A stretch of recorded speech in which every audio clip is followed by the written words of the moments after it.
नमस्कार, जनता टीवी देख रहे हैं आप और मैं हूं आपके साथ रितेश कुमार गौतम। और वक्त हो चला है अपना प्रदेश उत्तर प्रदेश का और रुख करेंगे इस वक्त की बड़ी खबर का। सूत्रों के हवाले से बड़ी खबर सामने आ रही है। लोकसभा चुनावों से जुड़ी हुई प्रियंका गांधी वाड्रा रायबरेली से चुनाव लड़ सकती हैं। पुख्ता सूत्रों के अनुसार ये बड़ी खबर अपने दर्शकों को बता दें, कांग्रेसी नेताओं ने भी तैयारियां यहां पर शुरू कर दी हैं। जल्द ही प्रत्याशी की होगी घोषणा। तो आपको बता दें कि कांग्रेस पार्टी को 17 सीटें प्रदेश में मिली हैं। इंडिया ब्लॉक के तहत अधिकतर सीटों पर नामों का ऐलान किया जा चुका है, लेकिन रायबरेली और अमेठी दो हाई प्रोफाइल सीटों पर अभी तक नामों का ऐलान नहीं हुआ। लेकिन अब माना जा रहा है कि कांग्रेस की पारंपरिक सीट, गांधी परिवार का गढ़ जिसे कहा जाए, रायबरेली से प्रियंका गांधी वाड्रा मैदान में उतर सकती हैं। सूत्रों के हवाले से इस वक्त की बड़ी खबर अपने दर्शकों को बता दें, प्रियंका गांधी लड़ सकती हैं रायबरेली से चुनाव और इसको लेकर कांग्रेस के नेताओं द्वारा तैयारियां भी शुरू कर दी गई हैं। गौरतलब है कि सोनिया गांधी यहां से लोकसभा की सांसद रही हैं, लेकिन वो अब संसद में राज्यसभा के जरिए गई हैं। ऐसे में इस स्थान पर सीट खाली हुई है और अभी तक प्रत्याशी का नाम ऐलान नहीं हुआ है। क्या प्रियंका गांधी ही लड़ेंगी, ये एक बड़ा सवाल है। लेकिन सूत्रों के अनुसार कांग्रेस नेताओं ने तैयारियां शुरू कर दी हैं प्रियंका गांधी वाड्रा के नाम को लेकर। संवाददाता राहुल मिश्रा हमारे साथ जुड़ गए हैं रायबरेली से ज्यादा जानकारी के साथ इस बड़ी खबर पर।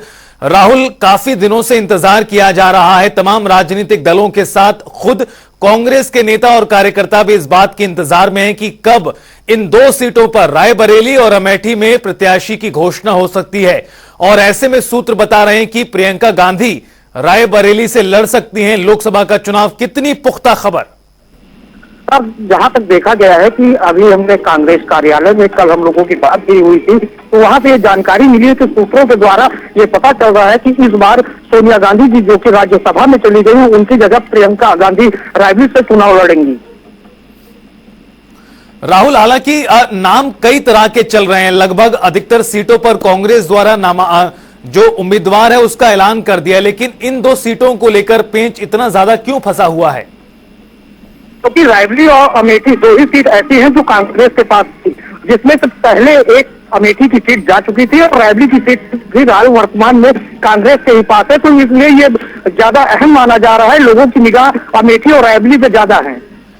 राहुल, एक और सवाल, कितना समय लग सकता है आखिरकार इस सीट से उम्मीदवार की घोषणा करने में कांग्रेस को? अभी जहां तक सूत्रों की जानकारी मिली है, ये माना जा रहा है कि संभवतः एक सप्ताह के अंदर ही ये फाइनल हो जाएगा कि रायबरेली से कौन चुनाव में आ रहा है। वैसे फिलहाल जो जानकारी मिली है उस हिसाब से प्रियंका गांधी ही रायबरेली से चुनाव लड़ेंगी। राहुल, अगर प्रियंका गांधी ही लड़ती हैं रायबरेली से चुनाव, जिस तरह से जानकारी सूत्रों के अनुसार और कांग्रेस के नेता जो कह रहे हैं, मुकाबला कितना दिलचस्प होगा, कांटे का होगा यहां पर? प्रियंका गांधी अगर रायबरेली से चुनाव लड़ती है तो ये एकदम कह सकते हैं कि चुनाव एक तरफा ही होगा। चलिए, बहुत बहुत शुक्रिया राहुल इस पूरी जानकारी के लिए। तो आपको बता दें कि सूत्रों के अनुसार यही खबर लगातार आ रही है और कांग्रेस के जो स्थानीय नेता हैं उनकी भी एक तरह से ये प्रबल मांग है कि प्रियंका गांधी यहां से लड़ें और अमेठी से राहुल गांधी दोबारा मैदान में उतरें। लेकिन आपको बता दें, अभी तक इन सीटों को लेकर कांग्रेस ने अपने पत्ते नहीं खोले हैं।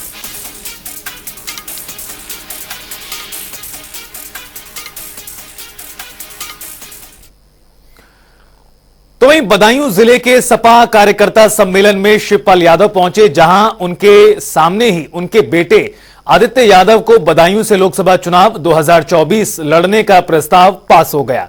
हालांकि इस पर आखिरी फैसला अखिलेश यादव करेंगे। तो वहीं भारतीय जनता पार्टी ने इस मामले को लेकर चुटकी ली है। उन्होंने कहा कि हाथ मलते रहेंगे सपाई और टिकट पाएंगे चाचा और भाई। यहाँ सम्मेलन में तो प्रस्ताव पास कर ही दिया है। तो जब प्रस्ताव सम्मेलन ने पूरे कार्यकर्ताओं ने कर दिया है, अब ये प्रस्ताव जाएगा राष्ट्रीय नेतृत्व के पास। तो अब राष्ट्रीय नेतृत्व भी सहमति मिल जानी चाहिए। हाथ मलते रहेंगे सपाई, टिकट पाएंगे चाचा और भाई, यही समाजवादी पार्टी की आज असलियत बची हुई है। समाजवादी पार्टी में पहले बदायूं में शिवपाल सिंह यादव को कैंडिडेट घोषित किया, अब शिवपाल सिंह यादव वहां बेटे के लिए टिकट चाह रहे हैं। और समाजवादी पार्टी इस पर विचार कर रही है। सच यह है कि समाजवादी पार्टी परिवार के आगे सोच ही नहीं पाती है। सैफई कुनबे के हर 18 वर्ष से ज्यादा आयु के लड़के को किसी न किसी राजनीतिक पद से नवाज दिया जाता है और समाजवादी पार्टी का सामान्य कार्यकर्ता तो केवल नारे लगाने के लिए है, दरी बिछाने के लिए है। उसकी किस्मत में केवल यही लिखा है।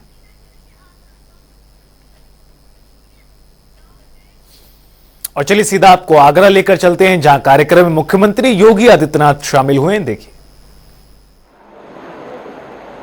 इस पूरे समारोह की अध्यक्षता कर रहे सुविख्यात चिकित्सक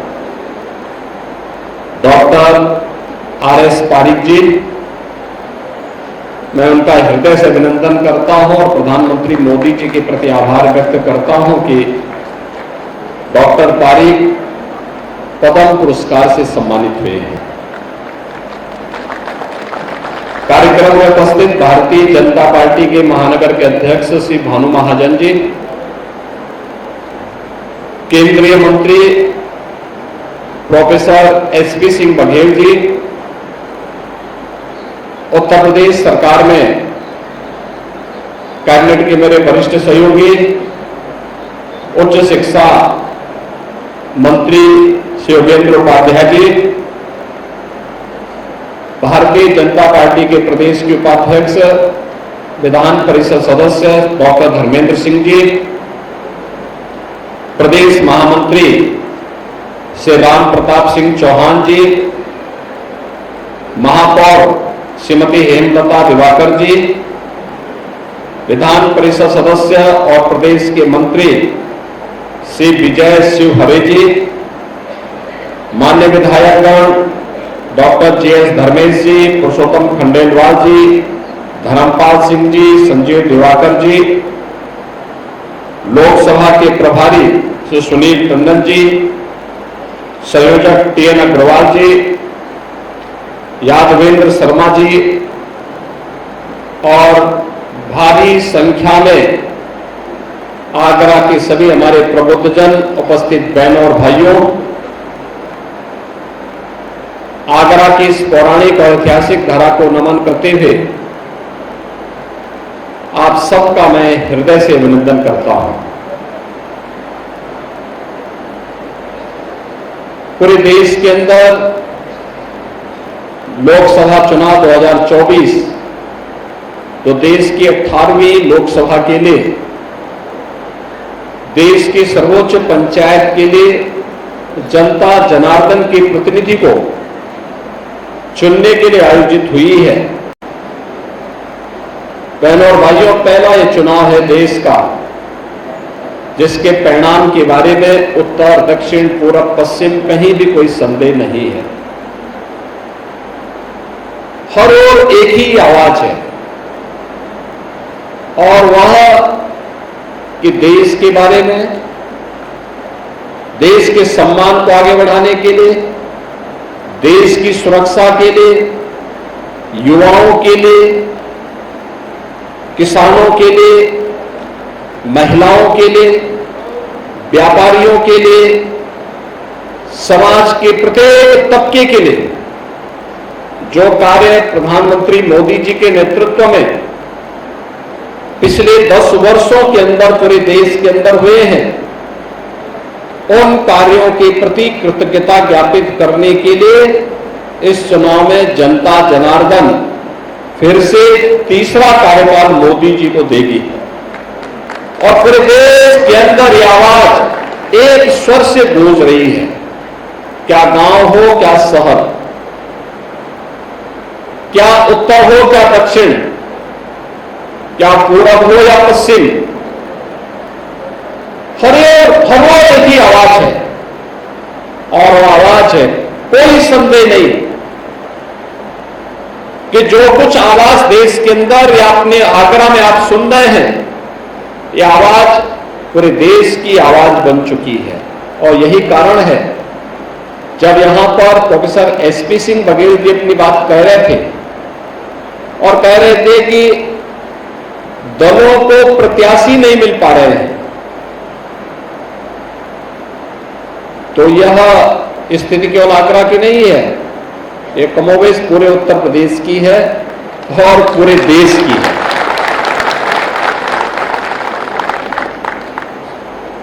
आपने बदलते हुए भारत को देखा है और हमारी पीढ़ी इस मामले में सौभाग्यशाली है कि हम न केवल बदलते हुए भारत को देख रहे हैं बल्कि विकसित भारत की संकल्पना को साकार होते हुए भी देख रहे हैं।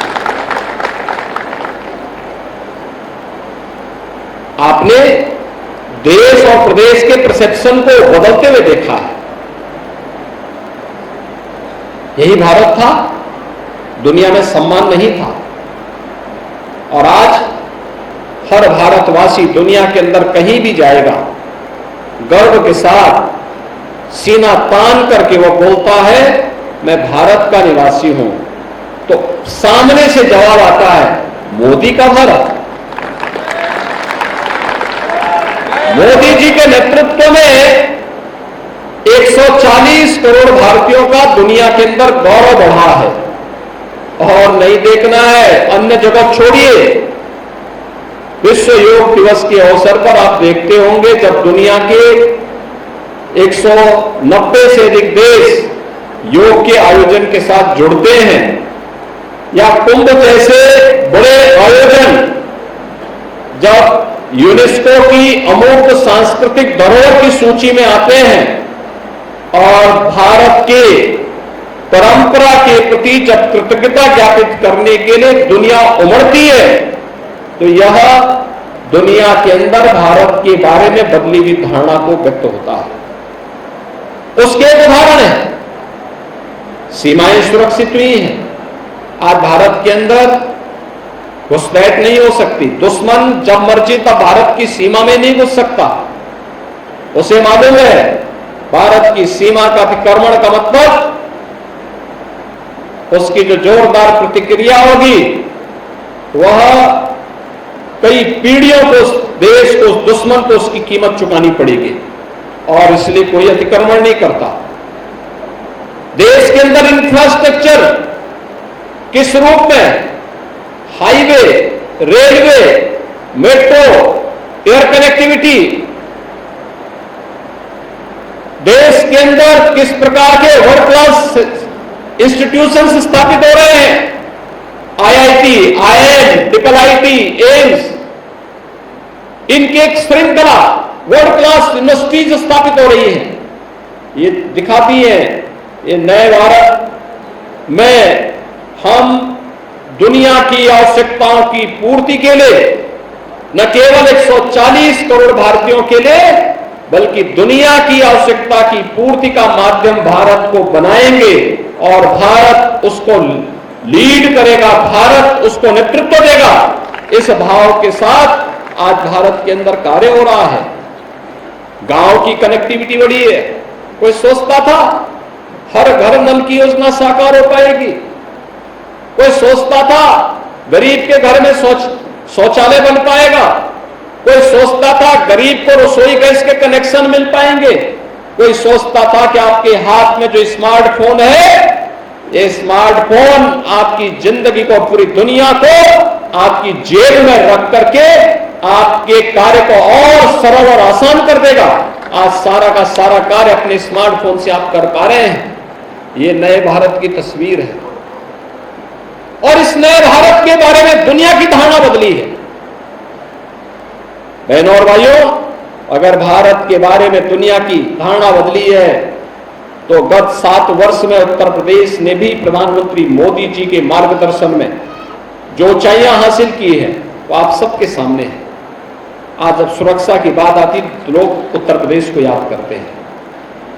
आज जब इंफ्रास्ट्रक्चर की बात होती है उत्तर प्रदेश सामने आता है। गरीब कल्याणकारी योजनाओं को जमीनी धरातल उतारने की बात होती है उत्तर प्रदेश सामने याद आता है। और जब देश के अंदर इतनी बड़ी आबादी के लिए बुनियादी सुविधाओं को आपूर्तिकर्ता के रूप में गांव हो, गरीब हो, किसान हो, नौजवान हो, महिलाएं हो, समाज के प्रत्येक तबके तक बिना भेदभाव के इन योजनाओं को पहुंचाने की बात होती है, तब उत्तर प्रदेश एक लीड रोल में देश के अंदर दिखाई देता है। उन स्थितियों में लोकसभा का चुनाव है लोकसभा का चुनाव बहुत स्पष्ट है, दो ध्रुवों में पहले से विभाजित हो चुका है। एक, जिनके लिए परिवार प्रथम है, फैमिली फर्स्ट बनाम नेशन फर्स्ट, तुष्टीकरण बनाम राष्ट्रवाद की भावना, जो भावनाएं भारत की आस्था को सम्मान भी देती है, भारत के हर नागरिक को सुरक्षा प्रदान भी करती है।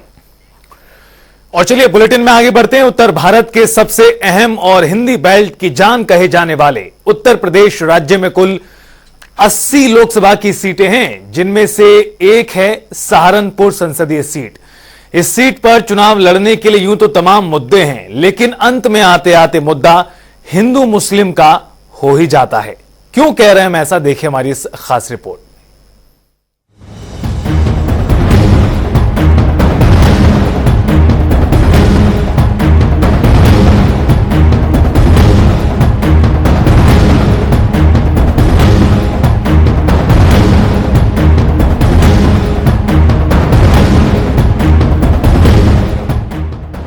सहारनपुर सीट पर चुनावी समीकरण। बीजेपी सपा ने उतारे पुराने चेहरे, बसपा ने नए चेहरे पर खेला दांव। दलित मुस्लिम वोटर्स साधने की कोशिश, कौन बनेगा सरताज? साल 2019 में जब पूरे देश में मोदी लहर थी, तब भी बीजेपी यूपी की सहारनपुर सीट से चुनाव हार गई थी। ये उन 17 सीटों में एक है जिस पर हार की कसक बीजेपी को आज भी है। बीजेपी इस सीट पर एक बार फिर कमल खिलाने के लिए जोर शोर से जुटी है। इस सीट पर चुनाव लड़ने के लिए यूं तो तमाम मुद्दे हैं, लेकिन अंत में आते आते मुद्दा हिंदू मुस्लिम का हो जाता है। संख्या में कम होने के बावजूद अपनी एकजुटता के बल पर अधिकतर बार मुस्लिम उम्मीदवार यहां से जीत हासिल करने में कामयाब रहे हैं। इस बार सपा ने इमरान मसूद को मैदान में उतारा है, लेकिन बीजेपी ने भी पूरे दमखम के साथ फिर से राघव लखनपाल पर अपना दांव चला। वहीं बसपा पार्टी ने नए चेहरे माजिद अली को 24 के रण में खड़ा किया है। सहारनपुर बीजेपी की तरफ से राघव लखनपाल शर्मा, इमरान मसूद सपा की तरफ से और बसपा की तरफ से माजिद अली। सहारनपुर लोकसभा सीट की जातीय समीकरण की बात करें तो यहाँ 14 लाख वोटरों में 60% हिंदू हैं, तो वहीं 40% मुसलमान हैं। लेकिन एकजुट होकर वोट करने की प्रवृत्ति की वजह से इस सीट पर अधिकतर मुसलमान उम्मीदवारों का बोलबाला रहा है। चलिए एक नजर ग्राफिक्स पर डालते हैं। करीब 17 लाख वोटर, हिंदू वोटर लगभग 60%, करीब 40% मुस्लिम वोटर, गुर्जर और राजपूत वोटर करीब 8-8%, दलित वोटर लगभग 6%, अन्य जातियों के वोटर करीब 8%। सहारनपुर सीट का एक अपना ही इतिहास रहा है। भले ही यहाँ हिंदू वोटरों की संख्या ज्यादा है, लेकिन इस सीट के सिंहासन पर मुसलमान प्रत्याशी का कब्जा रहा है। चलिए ग्राफिक्स के जरिए इस सीट का चुनावी इतिहास जानते हैं। साल 1999 मंसूर अली खान बसपा। साल 2004 काजी रशीद मसूद समाजवादी पार्टी। 2009 जगदीश सिंह राणा बसपा। 2014 राघव लखनपाल बीजेपी। 2019 हाजी फजलुर रहमान सपा। इस बार का चुनाव दो बड़े गठबंधनों के बीच है, जहां सपा और कांग्रेस अपने गठजोड़ कर चुके हैं। सपा ने समझौते के तहत प्रदेश की 80 में से 17 सीटें कांग्रेस को दी हैं। उन्हीं 17 सीटों में से एक सहारनपुर भी है, यानी यहां से कांग्रेस का उम्मीदवार गठबंधन की ओर से चुनाव लड़ेगा। जबकि चौधरी चरण सिंह को भारत रत्न देने के बाद जयंत चौधरी बीजेपी के साथ हाथ मिला लिया है। ऐसे में दूसरा गठबंधन बीजेपी और आरएलडी का होगा, जबकि किसी जमाने में कद्दावर रही मायावती की बसपा यहाँ पर अकेले ताल ठोकेंगी। अब ऐसे में जनता का क्या मूड है?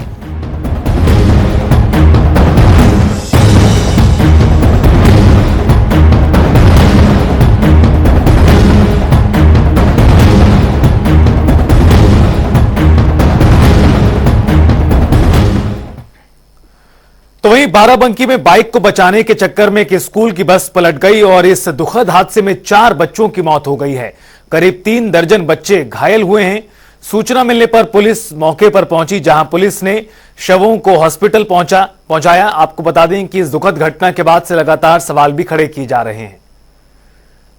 देवा फतेहपुर रोड पर एक बस जो कि फरक्का स्कूल है, सूरतगंज का फरक्का, वो अपने शैक्षणिक भ्रमण पे गई थी लखनऊ बच्चों के साथ और कुछ टीचर भी थे। वो जब वापस जा रही थी तो देवा से फतेहपुर के पास सगारपुर एक जगह है, वहाँ पर अचानक से एक बाइक आ गई। उस बाइक को बचाने के क्रम में वो बस दुर्घटनाग्रस्त हो गई है।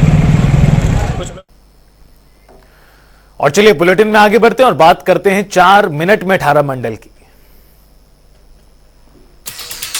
रायबरेली में वन विभाग की जमीन पर लगे सरपत में लगी आग की चपेट में आए सागौन के पेड़, फायर ब्रिगेड ने पाया काबू। इटावा में विवाहिता ने फांसी लगाकर की आत्महत्या, मृतक के परिजनों में कोहराम, पुलिस कर रही है मामले की जांच। रायबरेली में दिखा तेज रफ्तार का कहर, बेकाबू ट्रक ने बाइक सवार को रौंदा, हादसे में बाइक में लगी आग, युवक गंभीर रूप से घायल। बांदा में प्रेमी ने प्रेमिका की मां की हत्या की, मृतका के बच्चों ने थाने में दर्ज की शिकायत, पुलिस ने आरोपी को गिरफ्तार कर जेल भेजा। बांदा पुलिस को मिली सफलता, 2 वाहन चोरों को किया गिरफ्तार, कब्जे से 10 चोरी की बाइक बरामद। लखनऊ में ट्रेन से कटकर युवक की हुई मौत, पुलिस को शव के पास से मिली शराब की बोतल और गिलास, नशे की हालत में ट्रेन की चपेट में आने से मौत की आशंका। रायबरेली में पेड़ से लटका मिला युवक का शव, इलाके में सनसनी। प्रयागराज में एमआरएफ सेंटर केंद्र में लगी आग, फायर ब्रिगेड ने आग पर पाया काबू। फर्रुखाबाद में टेम्पो की बाइक से टक्कर, हादसे में बाइक सवार युवक हुआ घायल, अस्पताल में इलाज के दौरान तोड़ा दम। महुआ पुलिस ने अवैध असला फैक्ट्री का किया भंडाफोड़, घेराबंदी कर 3 को गिरफ्तार किया, कब्जे से तमंचा, कारतूस और भारी मात्रा में असला बनाने का सामान हुआ बरामद। महुआ में मल्टी स्टोरी प्राथमिक विद्यालय में वार्षिक उत्सव का आयोजन, बच्चों को अतिथियों ने मोमेंटो देकर सम्मानित किया। वर्षीय उत्सव में बच्चों ने सांस्कृतिक कार्यक्रम पेश किए। आगरा में पति ने की पत्नी और बेटे की हत्या कर नहर में फेंका शव, पुलिस ने आरोपी को गिरफ्तार किया। और फिलहाल इस बुलेटिन में इतना ही। वक्त हो चला एक छोटे से ब्रेक का। जनता टीवी पर खबरों का सफर लगातार जारी है।